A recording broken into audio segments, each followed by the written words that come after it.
Hello and welcome back to Sando's Garage Slot Cars. I'd like to thank Greg from Clearwater 124 from Florida, USA. Thanks very much for your sticker, Greg. It's going straight up on the track.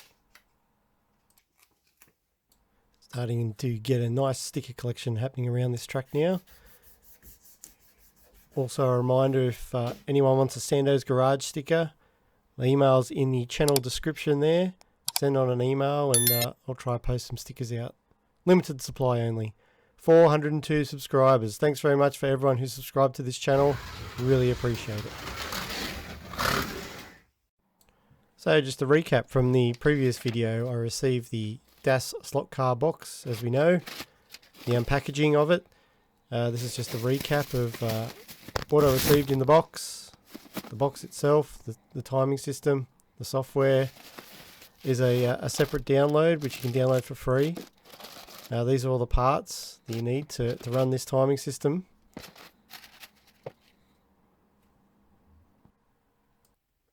So I kept my original power supply, my variable transformer that I brought from Amazon for approximately $80 Australian. It's a variable volts, which is great for your track, especially if you're running with kids. I mounted the DAS timing box, obviously right beside it. Shorter lengths of cable, easy to do. 4 screws straight in, and the box itself comes with a 9-volt transformer which powers the board inside the box. On top will be the plug for the 9-volt transformer, and next to it is the USB connection which connects to your computer, and you download the race coordinator software separately. I decided to make some new control stations, 2 of them for the layout, just a simple wall plug and a 3D printed controller holder that I just brought on eBay. This is the process I used. I think I just used 1mm twin and earth cable. It was just easy, it was around the garage. Thought I'd use it, wire it in, and this is just the process I use for cutting that and stripping the heads on the cable. So obviously the earth cable, the green and the yellow, I use that as the white cable, which you'll see later in the wiring diagram that John supplied with the DAS slot timing box.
And there's the other side, the purple controller, just one each side, and I ran the power up over the doorway into the room. And it's just as simple as taking your controller with the required length cable, click it in the 3D printed control holder, straight in, click it on, and you're fired up and ready to go.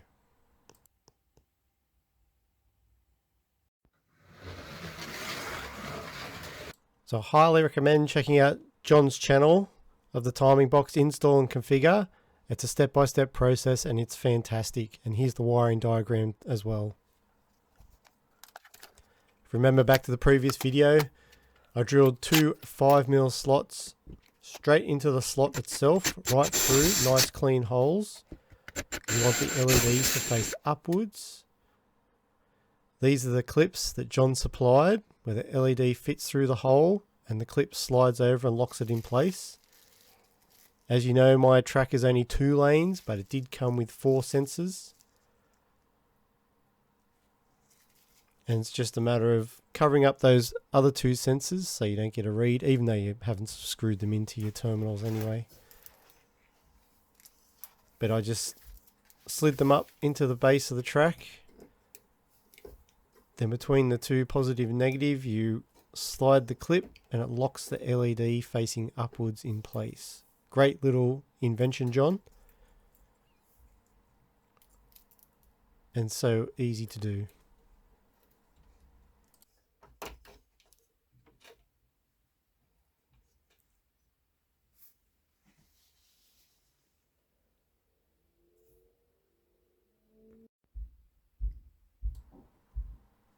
As you can see a bit closer up, it's all labelled, all colour coded.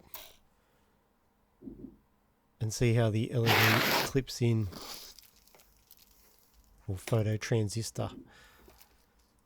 And then those wires back to the timing box itself, and it's all colour coded on the timing box, as you can see. The driver stations all colour coded.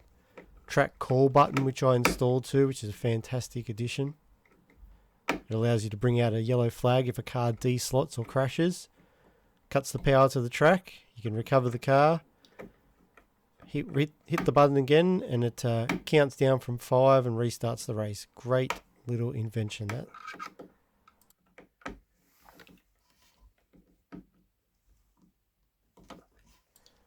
Once it was screwed in, I just added the red button right next to one of the controller stations. Easy access, easy to install.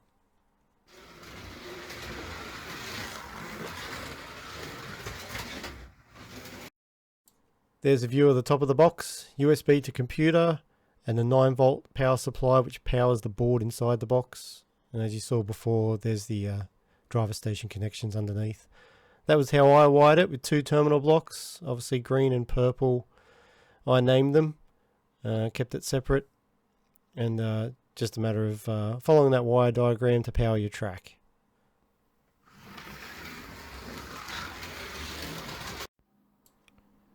And once it was all completed and wired up, this is what my wiring looked like. Not as neat as probably could have been. There's the 2 terminal, green and purple as per my controllers. One went to each controller. Power obviously goes to the red. And then I just wired them into the track my traditional way with the solder method. Indent the lanes. Drill a hole either side, only has to be small, like 1 millimeter or 2. And then once I put the solder down and smoothed it off, it's a nice smooth finish on top of the copper. And that's how you supply your power to your track. Also, with my bridge, an important part of the whole timing system, you have your LEDs facing upwards. You need a bridge above that, and also an LED light strip. I just trimmed one down and wired it into a 12-volt existing LED strip. And when the car breaks the beam, it records the time. So important to put an LED strip under a bridge somewhere on your circuit, and the car will break the beam and record the line per lane. Great invention there. I almost forgot to put the LED strip in, and then once I hooked it in, bang, straight off the bat, I'm starting to get my lap times. Like I said, temporary Tui's bridge. Hope to build a new one, a better one, in the not too distant future.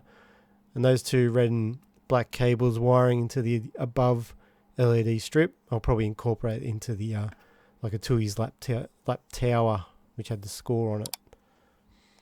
5, 4, 3, 2, 1, go!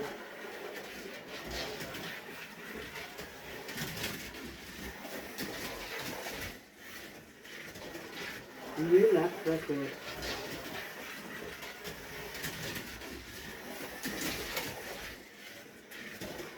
New lap record.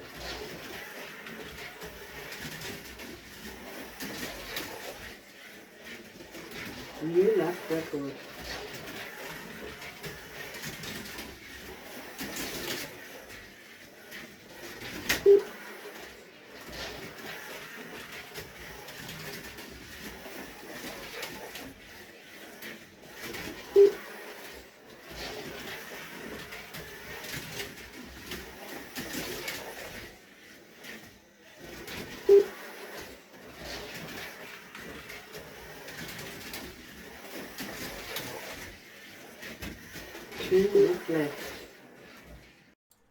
There's an idea of the race coordinator software. I just added my logo in, the names. You can add your cars in, everything. Such a great bit of kit. Also a shout out to Dave from UC Slot Cars. This lint roller that he uses, I thought I'd get the same thing. And what a great little tool it has been. All that sawdust, fine dust, hair, dog hair. You can't see it on your track until you start rolling it with the lint roller, and what it picks up is unbelievable. It's a good way to cleaning a track, and great idea, Dave. Works fantastic. As you can see, all the dirt and grit it picks up. Great little tool, brought from Woolworths here in Australia. Keep an eye out for that next time you go shopping. New logo for a t-shirt one day, just messing around with some ideas. But I'd like to thank those 400 subscribers, really amazing. And thanks again for watching Sando's Garage.